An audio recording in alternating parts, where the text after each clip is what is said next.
I was taking a taxi from the city to the countryside.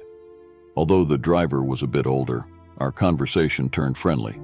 We talked about many things. Near the end of the journey, the driver became pensive, sighed, and said, "Son, I see that you are a good person.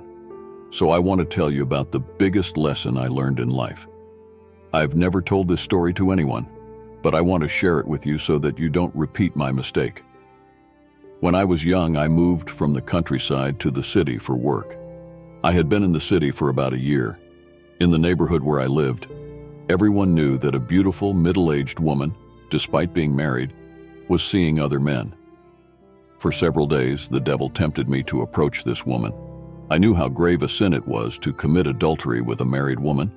However, because I had always let my desires control me, I was powerless against my strong urges. The woman had already sensed my interest in her.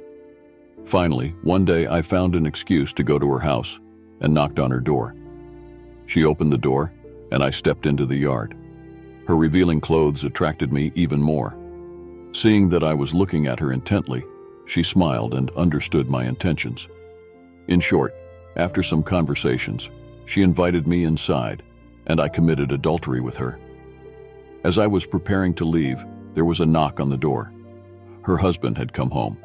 She quickly told him, "Our bread is very stale. Go and buy some fresh bread," preventing him from entering the house. Her husband left to buy bread, and I left the house. Years later, one day after returning from work, I knocked on my own door. As soon as my wife opened the door, she said, "Our bread is very stale. Go and buy some fresh bread," without letting me enter. At that moment, it was as if I had been struck by lightning. This was the exact sentence that the woman had told her husband years ago. It was as if someone whispered to my heart that this was the consequence of my actions coming back to me. I left the house and sat in my car, watching the door. Soon, a young man came out of my house. I drove after him, caught up to him, and said, "Get in the car." He looked at me in surprise and asked, "Who are you?" I said, "Get in, I need to talk to you." Once he was in the car, I told him, "I am the husband of the woman you visited."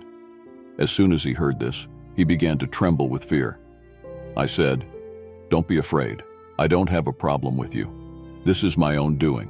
Today, Allah showed me the consequences of my actions."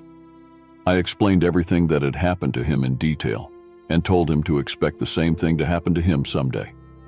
After that, I divorced my wife. I'm telling you this so that you will be careful in life and not let your desires control you to the point where they lead you to such vile deeds.